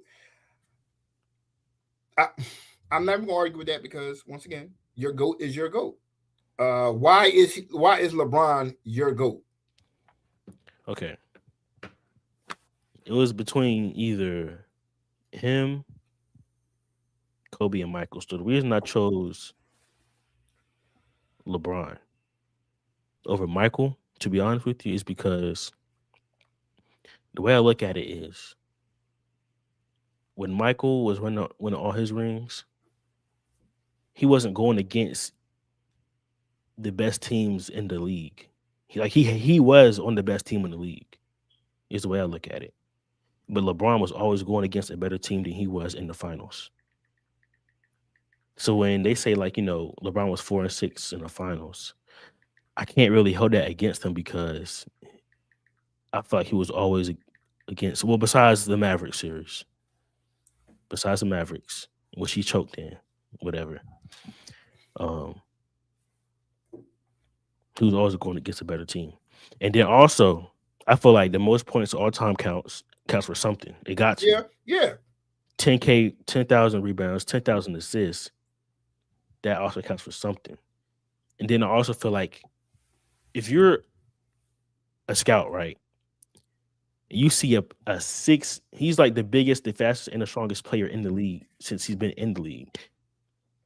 Also, we got to take into account that I feel like he changed, like he can play every single position. He's a positionless basketball player to me. He played a point, well, maybe not shooting guard, but point, small forward, power forward, and center. All right, I give you that. That's kind of like my off the top basis of what I would say. And the reason I don't argue with that is, of course, the generation thing is that, a lot of y'all coming up at your age, y'all really, like y'all heard about it. Y'all can pull up YouTube videos of Mike, but none of y'all at that age really got to see Mike at his essence. And don't get me wrong, Mike is not my GOAT, but I would not sit here and deny and say, God damn, this motherfucker was not He's like, Mike didn't just change the game. He did. But a lot of y'all at your age, y'all didn't get to see that. Y'all get to hear us talk about it. Y'all may pull up a YouTube clip. Watching YouTube clip is one thing. But seeing that motherfucker live on NBC on a Sunday night or Friday night or Saturday night or Thursday, whenever he played, dude, it was nothing like watching Mike play live. Like, he was the truth. And LeBron, he is y'all GOAT because this is what y'all saw. Y'all saw him dominate the league. Y'all saw him become the all-time leading scorer. Same thing with, like, you got Magic up there. And, you know, once again, you wasn't really around to watch Magic at his prime. Y'all saw the tail end of his career, but Magic was the fucking truth. Y'all seen Curry. So that's why I can't really knock you with your Curry shit as a top 10. Like, yo, cool. A lot of people got Curry in their top 10. And a lot of people don't. You know, everybody's entitled to their opinion. I feel Curry's a great player. Shaq, y'all, you know, these cats over here now, they see Shaq on TV, TNT acting a fucking fool. But I'm like, yo, when he got on that court, when he was with Orlando or even the Lakers in his prime, motherfucker, there was nobody touching that dude. Shaq was a 300-pound doing shit that I have never seen in my fucking life. Tim Duncan, I'm so glad you put Timmy up there. A lot of cats don't have Tim Duncan up there. Tim Duncan was arguably the best power forward that ever played the game, to some. Once again, you know, I got a whole nother list. I'm about to fuck people here's on my list. Larry Bird, Bill Russell. I'm gonna catch a lot of hate for this. And matter of fact, why did you put Bill Russell on your top 10?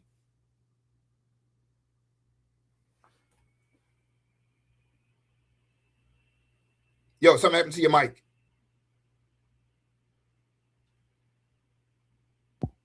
Okay, it's back. Okay. All right, yeah. The reason I put Bill Russell is literally only the fact that he got 11 rings. That's literally it.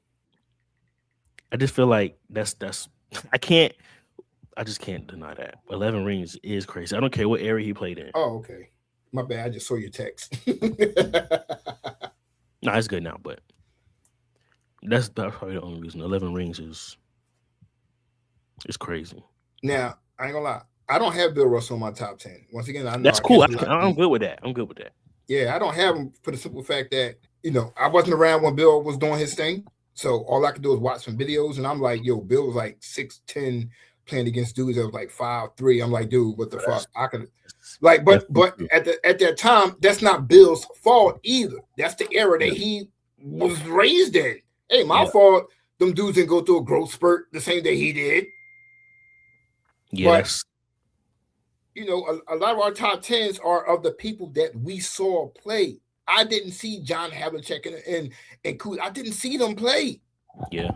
My granddad could say, "Oh, he was the truth." I could like my granddad, like, I don't know. There was no YouTube, but that's not to knock away what they did to the game. But in my opinion, I can't really put them up there because I really didn't watch them play. So it's kind of fair and unfair at the same time. That's why I say, you know, my top 10 of what I saw pretty much. That's pretty much what it is. You know, but you know, I'm not here to knock your list. You know, you got Curry them up there, you got Russell, Bird, Bird. Yeah, Bird was different. I was probably gonna replace him. It was either gonna be if I didn't put Bill Russell in there, because I didn't want to, but then I was like 11 rings is kind of crazy. I was gonna put probably KD up there, but I just didn't. I should have put him up there now. Yeah. Once again, that's your list, yo. You know, we all gonna have our different opinions on it of why, you know, we don't like certain players. And you know, with big facts, I know Stephen Curry was the one that, you know, got him riled up, and you know, he's entitled to his opinion as well. Yeah. That's what makes the debate about this so great, is that, you know, everybody will look at different names and say, hey, you should put this. I love it, yo. I fucking love it. And you know, as your dad, you know, I'm proud of how you defended yourself. You know what I'm saying? That's your decisions. You defended yourself. Big facts, yo. Thank you so much for your input, yo. I you know, of course, you love when fans get involved with it. You know, it makes the show that much better. So, you know, he didn't back down either. So, you know, I respect that brother for that as well. So here's a list that's going to piss everybody off. I don't give a fuck. My list is it's going to my list is just on some other shit. I don't care. So I don't have them ranked in the top 10. I just got my 10 favorite players that I think should rank all the time. Of course, I got Kareem. I got Kareem up there because, like Nasir said, how can you ignore the leading scorer? Like before LeBron passed it, no one was touching Kareem for like over 20-something fucking, maybe 30 fucking years. Yeah. But my only issue with that was we talk about LeBron being the best because he's an NBA leading scorer, but everybody never mentioned Kareem as the best when he led the NBA. He was leading scorer in history for fucking 20, 30 years, and no one mentioned him. But as soon as LeBron break the record, LeBron's a GOAT because he's the NBA leading scorer. Nigga, Kareem was up there for decades. That's to fair. be the leading scorer, he had to pass Kareem. The other part about that is, and it's not too much as a knock on LeBron, but his fans. LeBron became a leading scorer because of the 3-point shot. Kareem did not take 3-pointers. He scored his shit in the paint. So you take away LeBron 3-pointers, you're nowhere near Kareem's leading. Same way you're nowhere near Karl Malone. They did not shoot the 3, and yet they was the NBA all-time leading scorer for decades. Let that shit sink in for a minute. That's fair. So you take away Curry's 3s, he's nowhere near these guys' points. They score their points in the paint. But once again, that's just me. Kareem, and I got to see Kareem play. It's probably a name up here I really didn't get, but Kareem changed the game from that center position. He had the most, he still has the most iconic shot in NBA history, the sky hook. Yeah. To the point where players won't even attempt to do it because it's not easy. Just can't make it, I got Michael Jordan up there because, I mean, what the fuck, yo? I ain't got to like the motherfucker to respect him. Mike was just a different type of animal. But he's considered by many to be the GOAT. I got Kobe up there because if you like Mike, how the fuck can you not like Kobe? That's my point. Like, seriously, like you interview any player, even to this day, they'd be like, yo, who's your GOAT? They would say, hey, it's Kobe. Or they would say it's Mike. But then you got other lists. They'd be like, oh, we got Kobe ranked 12. And right. I don't understand. Yeah, Wade or LeBron will be like, well, how can you say Kobe is the second coming of Mike, but you got Kobe ranked 12? If you got the second coming of something, right, that means they're right there with the original. So how you got Mike 1, but got Kobe 12? If he's the second coming of Mike, I never understood that, but that's a whole nother topic for another fucking discussion. But Kobe was the real deal. LeBron, yes, I got LeBron up there, no matter if I like his game or not, but you can't deny what he did for the game and did to the game and what he means to the game. Like, I've never seen a dude like 280 doing what he does. Yeah. Nah, see, that's why I said, big facts, like, yo, my Russell Westbrook shit. I am a Russell fan for the simple fact that when once again, I grew up in the era of point guards with Isaiah, John Stockton, Mark Jackson. I mean, I grew up with Gary Payton. Westbrook to me exemplifies a point guard. Yes, the triple doubles. We loved it when Oscar Robertson did it. We was like, yo, there'll never be another player that will do what I know. Yeah, I'm there. I told you when I put my list up there, I said he was going to come for me. I knew he was going to come for me. I don't agree with Russell Westbrook. What? Okay. Whoa. See, Westbrook is stat padding. You know what? Okay. Then we don't say that about Luka.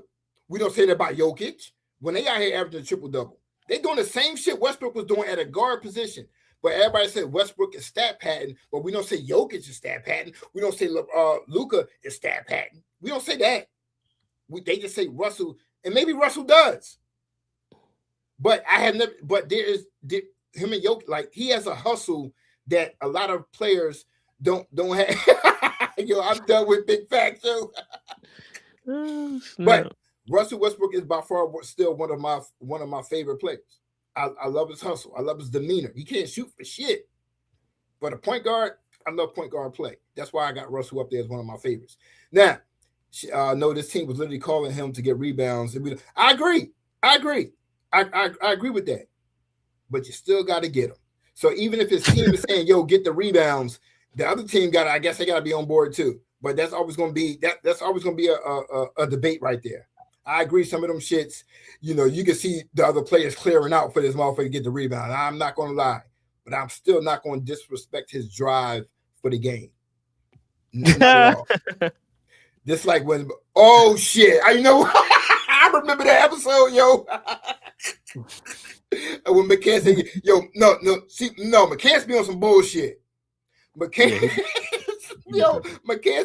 be talking just to be talking this shit. This nigga McCann played like 2 years in the league and shit. Like, he was a beast in college, but Rashad be on some bullshit. I'm with you on that one. Okay, that was a funny one though. This is like when McCann said, I'm done with all right. With that one. Got me with that shit. Right. But that's just my love for Russell. You know what I'm saying? Like somebody else remove Russell and you can put Isaiah Thomas. Like, yo, that's love for Russell. I got love for the dude. Hold on, I gotta Shaq, before you keep going, I gotta talk to you about this Charles Barkley. Like, oh man, what is up with Charles Barkley? How is he even over Kevin Durant? Why? All right. How is he over KD? And once again, remember, I grew up in Philly. I watched Barkley when he came into the league. Barkley was with shoes off, 6'4", playing a power forward position, averaging 13 fucking rebounds a game and like 24 points. Nobody was doing what Barkley was doing at that era when Barkley was doing it. Yeah, no, he did not win a ring. He had some fucked up teams, and Jordan kind of, killed his ass Phoenix with that. But Barkley was the anomaly in the NBA at his size, at 6'4", playing a power forward position. You talk about the small ball was not even invented when Barkley was doing what he was doing. Yeah. You talking about somebody averaging 14 rebounds and 25 points at 6'4", playing against Patrick Ewing, Akeem Olajuwon, Shaquille O'Neal. He couldn't win to save his life. See, Big Facts, that's the argument he was giving with Nasir. Thank you, Big Facts. That's my whole point on the top 10. But Barkley did walk away with MVP the season that he did go to the finals. It's just that Kevin Johnson and them, like, they sold the bucket against Jordan. They did. Dan Marley and them, they sold the series against Jordan. They should have beat Chicago, but no one else really stepped up to help Barkley. But against Jordan. Point, though.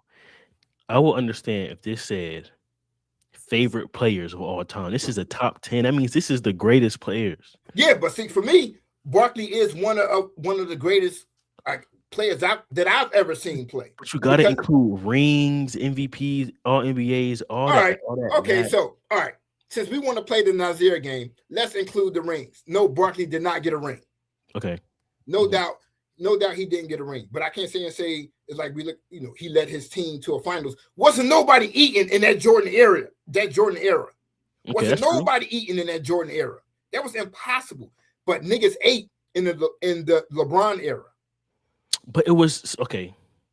Let's pause there. OG, nobody was afraid to go against Barkley. Nobody. Shit, ask Shaq when he was lifting Shaq ass up. But once again, granted, you're right about that. Nobody was afraid to go against Barkley. But we cannot sit here and deny what Barkley did. Barkley was an anomaly. To me, he was. He was an anomaly. I've never seen no one that size do what he did on a basketball court, and we still haven't seen it yet. My man was 6'4". That's not coming back though. Nobody's doing that ever again. So it's like when we look at Bird. Bird was 6'10", shooting the way he shooting the way that he shoot. Okay, now we look at a cat like Durant. Durant doing shit that Bird could not do. Bird could not really take you off the dribble like that. Durant can. Like, we saw a second coming to Bird. We have not seen a second coming to Barkley. Like, Jordan only won when I was shit. Big Facts, you know what? How can I say this without everybody killing me? I agree with you. We can talk all that shit about Jordan and the Bulls, but when Isaiah and them was on their shit, Jordan could not get past them until Isaiah and them got fucking old. Jordan caught Isaiah and them at the end of their run. That team was just in shambles at that time. That's when Jordan was like, yo, lift off time. That's why when they won, Isaiah was like, man, fuck you, little nigga. We walking off the court without shaking your hand. Like, you caught us at the end of our dynasty run. But you know, that I'm which area when the rest of the All-Stars got old. Yeah, I guess that Barkley thing is gonna ruffle feathers, and as it should. But that's mine. Yes, I got Kevin Durant up there. Of course, I got Magic up there. I got Tim Duncan up there. Tim Duncan was a great power forward. He was a great player. But yes, the one that's going to shook everybody is the Charles Barkley thing. Yes. He was my Russell Westbrook one is really. Yeah, that's just me. Right. That's just, I'll give a fuck. Okay, I was biased with that one because it's Kobe, and for me, and then I got Westbrook as my second favorite player. I just love Westbrook, yo. I ain't gonna front it. So that shit was biased. I don't care. I admit it. I can't hate it, but this list is just nasty. It's just nasty. Hey, look, Nasir. You got Kareem. I got Kareem. You got Jordan. We got Kobe, LeBron, Shaquille. We both got Tim. We both got Magic. Okay. It is just Russell and Charles that's really throwing. Yeah, I know. I knew the Russell was going to be the mind blow one. Barkley, yeah. I knew it was going to be a rough one because a lot of cats don't really like Barkley because he didn't win. But for me, watching him play when he first came into the league with Dr. J and them, I watched this kid just do shit that we never thought a 6'4" motherfucker. That's guard size. My man playing a power forward position in the era where every power forward was 6'11", 7 feet tall. And he was just out hustling these motherfuckers, taking the ball to length of the court on some guard type shit and dunking that shit on the 7th. Barkley was, man, shit. Barkley was nice. He's nice. KD can't lead the team. There's no way he's top 10.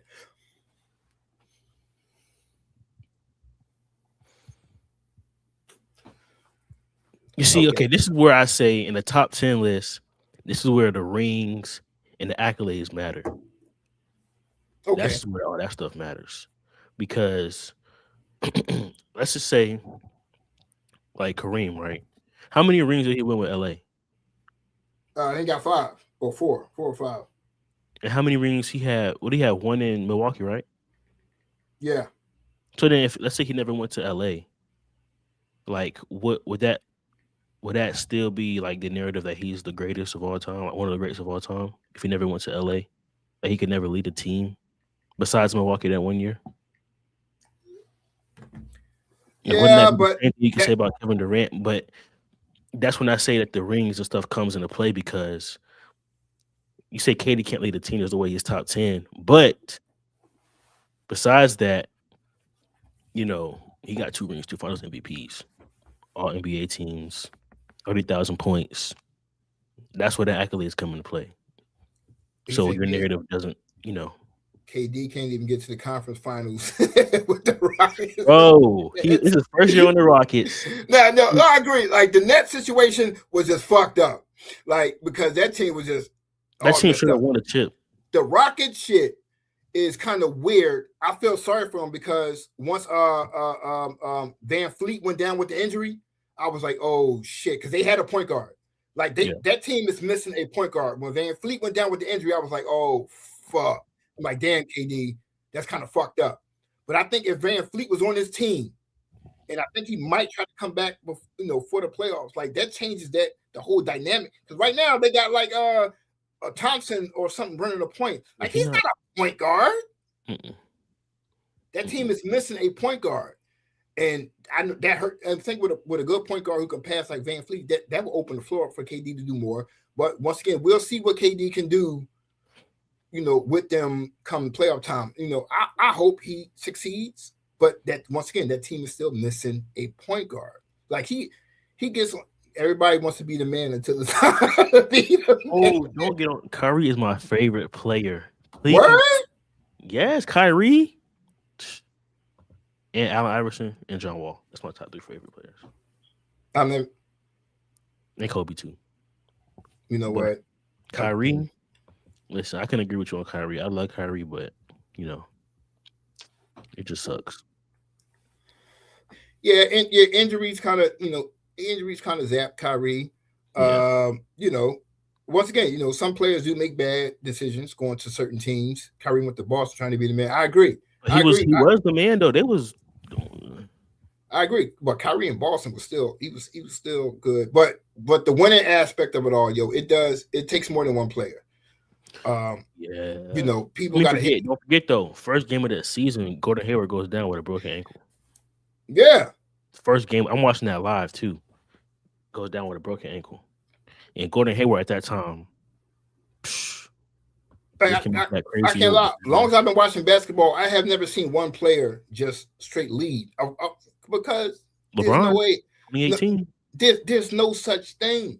There's no such thing because the teams are averaging 100 points a game. LeBron is not averaging 100 points a game. You need other players to make shots. I mean, he is the face of the team. But he facilitates all that 100 points though. Like if they didn't have LeBron, that team would be 13-70. Like there's no way that 2018 Cavaliers team. First of all, they tried to bring like old players. They try to give Derrick Rose to them. They give an old Dwayne Wade to him. Like they had that team was just nasty roster wise. And once again, they still made the finals. And they beat that Celtics team with young Jason Tatum, Jaylen Brown. Even though Kyrie was injured though, but LeBron. Now you can take it. I forgot what year it was. So pardon me on that one. The year 2000 was it 2000, 2001 when Iverson led the Sixers. Yeah. But once again, he was an offensive dude, but that was a defensive team. Yeah. To beat them, you had to find a way to score. Iverson was doing the heavy lifting, but that team was built on the backs of Mutombo, Hill, fucking Aaron McKee, Eric Snow. They was built on defense. Iverson he was just scoring at will, but once he got to the finals, like, yo, how the fuck is Iverson going to beat Shaq and fucking Kobe? You can't. Yeah. So it's good to say because we all know it to be true that a certain player can carry a team, but you need them other motherfuckers around you to make them open shot. Like Jordan, just imagine if Steve Kerr or John Paxson didn't hit them open threes when the clock went. Like, yo, it's a whole lot that goes into that. Like, like Kerr said it, at the victory parade. Like, I remember when he hit the three. I remember when Paxson spanked the three, I think, against Phoenix, against Barkley. Like, yo, Jordan didn't hit that shot. Think about the LeBron championship with Miami against San Antonio. It wasn't LeBron. That was Ray Allen three. Or Kyrie hitting that three over. But LeBron went on like a what? How many points he scored before that even happened though? But that's what I'm saying. So you can score them 50 points or whatever points you scored. But then at the end of the game, it wasn't him taking that last shot. If Kyrie took that shot, that's not a knock on LeBron. I'm just saying how you need the other players around you to perform in the clutch. Where you could take KD or maybe Durant or maybe Westbrook missed the open three that could have changed the whole outlook of that 3-1 debacle that they went through. Other players not stepping up does hurt the superstar at times as well. Mm-hmm. And that's why I think, Durant felt, because Westbrook is not that scorer type dude. But once you get with Steph and Clay, you ain't really got to worry about them missing wide open threes. That's true. So them other players, they gotta play their position as well. So the NBA is so just hard to break down at times, man, because we look at these big players and be like, yeah, but what about that? What about that third option dude? He shot 0 for 10. Well, shit. Yeah. What if you'd made 2 of them shots? That's 4. Like that shit makes such a big nigga missed the steal. Dude got 3 fouls in the first half. He got to sit out for the remainder of the second quarter. That shit makes a big difference. That's why NBA is so hard to break down at times because it's like we can look at LeBron, he dropped 50. Yeah, but they lost by 10 because what the fuck? Somebody had a bad fucking. It's hard. It's hard. It is so fucking hard to break down, man. Yeah, I still love doing it though. It's still fun because it's always gonna be a great debate when it comes to the NBA and in the top 10 greatest list or whatever the case may be. Because this even though Bill Russell got 11 rings, he didn't win 11 rings by fucking himself. Yeah. He had arguably the greatest coach in the history of the NBA. Red Auerbach, like who knows? Jordan, Kobe, they didn't win ring. They didn't win rings without Phil Jackson. Mm-hmm. Jordan did not win a ring without Scottie Pippen. Kobe did not win a ring without Derek Fisher. Like we could talk about the Jordan and Pippen team. Neither one of them won a ring without each other. Shaq and Kobe, they both won a ring without each other. Kobe got 2 without Shaq. Like, we could break this down until we all blue in the face, yo. It's a team game at the end of the day. It is. It is. But y'all gonna leave my Charles Barkley alone. Fuck that. Charles Barkley, I don't know how you got him in top 10. I just don't see it. I don't see Y'all it. lucky, because some said when I did the list, I was like, yo, I should put some Barkley highlights up here. I was like, nah, yo, but Barkley is my guy, yo. Like, Westbrook is my guy. Like, we got guys. Those 2 are my guys. I can respect that, but top 10 though. Psh, Yep. should have put an asterisk favorite player. Now, see, once again, that's my top 10 that I look at as 10 of the all-time greats. But you may look at, let's say, they're not all-time greats. That's crazy. But you want to look at, go pull up Barkley's stats. I mean, I'm pretty sure he got some. And also take into account what he was doing at his size. We're looking at Wembanyama. Oh, he's 7 foot, 111. Look what he's doing. That's cool. Look at Shaq. He's 7 feet. Look at what he's doing. Look at Barkley at 6'4". Oh, can we watch how KD? What did he say? He said, "Can we watch how KD fumbled the fourth quarter last night?" Oh my gosh, this is his 3rd time saying that, dude.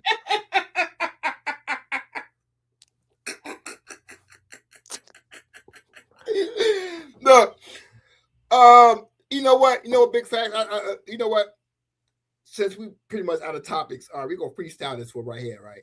Let's talk about this Lakers team that the media seems to love. In my opinion, since we talk about this LeBron thing, why is Luka and LeBron like they need to win a championship this year? Because you got LeBron, which is people's goats and shit. Then you got Luka, this so-called great player. You got Austin. Like, yo, they got a big 3. Why shouldn't they win a championship? If LeBron is the GOAT.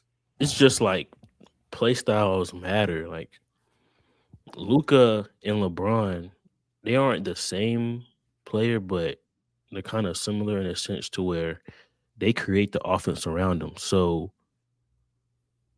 like, Luka is the point guard. He needs like at least 3 shooters because like what he did in Dallas, right? He had him. Kyrie's a knockdown shooter. He made PJ Washington a knockdown shooter. And then he had 2 bigs he can rely on in the paint. The Lakers don't have that. The Lakers was Luka AR. I don't know, like, I don't know LeBron's percentage on 3-point shooting this year, but I just don't know if LeBron is like a sit in a corner, sit on a wing, pass me the ball, I'm ready to shoot type of player. That's just not LeBron game. So, I mean. Yo, Big Fast is mad funny, son. When you said, let's get off KD, he said, please get him off the list. Oh, God. LeBron don't need to do anything. He is 40. Oh. I agree with that, too. Now, my argument with that is, it's not even an argument. It's like I love the media. When the media, like LeBron dunks, and they just going fucking crazy. Oh, my God, he's 40 years old and he's dunking. I'm like, dude, I don't know where y'all grew up. I grew up in the hood. I don't know how many times we watched some old drunk, high-ass motherfucker that's 40 years old come into the park and just fucking school us on a court. I don't know how many old men schooled us young dudes on a court. 40 years old, 50 years old. We all got these cats in the hood that's been playing ball since they was, I don't know how old, but just because they 40 or 50, now all of a sudden they can't do things. I didn't grow up with too many cats that's 6'8". So there was not too many cats in my neighborhood just dunking on people. So if I see a 6'9" LeBron dunking, I'm like, dude, he's fucking 6'9". You should be fucking dunking with ease. I don't care how old you are. You say nobody complained when Kobe was on the bench for years losing. Oh, so Big Facts, he woke up today and just said, I'm choosing violence. Right. Like he just said, I'm just waking up this morning, I'm choosing violence on the show. There's players that got How's she still playing? Forget dunking. I mean, yeah, that's true. Granted, yeah. But at it's like you watching dunk contest. Niggas like, oh my god, this dude jumped crazily. Like, dude, you 6'8". Like, why are you not dunking crazily? Like, I don't. Yeah, but granted, LeBron is a dying breed, but also LeBron just a 1-on-1 athlete though. Like, there's no, like, I just don't, just nobody in the yeah. league. He kept has his ever body. been like- He kept his like. Look, man, it's hard to stay in shape playing 82 games and then constantly playing in the playoffs every year. That's like a whole nother couple of seasons added on to his body. So I Yeah. respect that. I respect that man for being in shape the way that he has. At 40, I'm 50 years old, so I get the old man shit. Trust me. I get all the old man talk. I get it. I respect it. I'm amazed at how his body has stayed lean throughout the years. I respect LeBron, in that regard. And then once again, you play with some great players. You get to save your body. Like, let Luka do the heavy lifting now. I ain't got to do the heavy lifting. Like they would tell you in a minute, like Kobe, and Michael. Like, chill. When the fourth quarter hit, now it's my time. I'm gonna save my legs to the fourth quarter. That's what great players do, and LeBron is doing that. Now, how many more years LeBron got left? Like 1? Holy 2? Shit, out, man. I don't know. I say 1. But he's still averaging like 20. Like, it's like he still can keep going. That's the hard part. Yeah, but like, what's the point though? You keep going to a second round every year, and I mean, we can get this spot to a younger player who can do more than you can at this age. But I mean, how many young players are still capable of doing what LeBron doing at his age? Though? What is LeBron doing for the Lakers though? He's not going to add to what Luka like. He's contributing to the team, but it's not his team anymore. It's Luka's team. So we need what Luka can. We need what can help with Luka. We need another knockdown shooter. I mean, yeah, I think LeBron is going after this year. I do. I don't think he's going to retire. I think he's going to go somewhere else, which is kind of crazy because it is what it is. But like I said, it's Luka's team now, and they need to start moving towards the future. Yeah, it's not. If you don't win this year, LeBron, you got to go. That's how I'm looking at it. Like, he is 40. It's okay to step back. Yeah, like you did what you got. You're considered one of the GOATs. Like at this point, what more do you need? But keep playing. That's up to him. I ain't his dad. He is for it's okay to step back. All right. Well, with that said, we run out of time right here. This was a great. I ain't gonna lie. I thought that we'd do like an hour and shit. I ain't really expect to sit up here for 2 hours. Big fact show, like real, like big ups to you, bro. Like you came through. And you kept the chat live. Real shit. Like, yeah. I enjoyed it. I want to thank you for tuning in, bro. It's the middle of the day on a Tuesday. I didn't think nobody's gonna tune in to watch the show because like everybody should be at work or school or doing whatever the hell they're doing. But Nasir want to come on 12 o'clock in the afternoon. I don't know what the hell that's about. I'm fucking up my day off. You know what I'm saying? What the hell, bro? Luka can't win the finals. He's tripping. See, I didn't want to that conversation, but it is time to depart the show. But I do want to thank everybody for coming on. Nasir, I don't know, when the next time you're going to have another show. But I'm pretty sure you'll call or text and let me know then. Matter of fact, speaking of, when do my baby get home?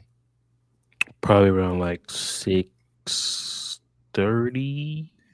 Yeah, I don't want to talk to her after she got out the shower because Baby has a problem with just she be in her own damn world. Talk to my baby.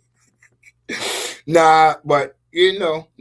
Just have her call me tonight so I can see that little munchy cheek face of hers.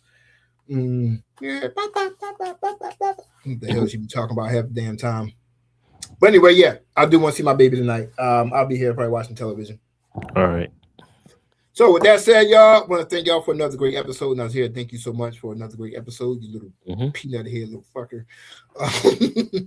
So with that, I guess we see y'all, in a couple of days, next week or something like that, man. Yep, couple All days. right, peace. Thank you for watching my daddy and Pop Pop on the Father and Son podcast. Bye-bye, everyone.